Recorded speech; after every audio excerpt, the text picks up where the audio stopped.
Doncs és un encàrrec que em va fer la Fundació Onca i vaig estar molt content que me'l fessin, vaig estar molt honorat.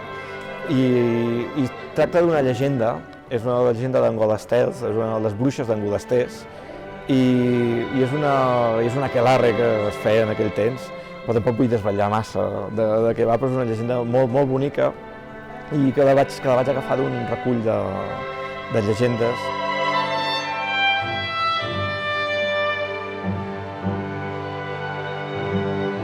La veritat és que poder participar en un concert com el Concert Negre d'H. Costa, que el compositor ha fet una investigació sobre el folklore i la música andorrana i d'una manera molt intel·ligent ha sabut amagar els temes andorrans dins d'un concert molt modern.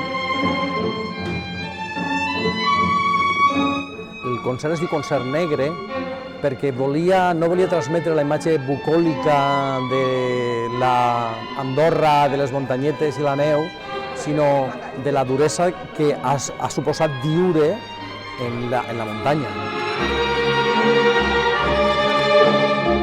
Són 4 moviments molt ben diferenciats. El primer molt més íntim, amb una melodia, un cantus firmus gregorià, que probablement els monjos ja cantaven a l'edat mitjana per les esglésies i els monasteris de tots els Pirineus, no només que els d'Andorra. Un segon moviment amb molt de ritme, amb una estructura molt moderna. Un tercer moviment molt de somni.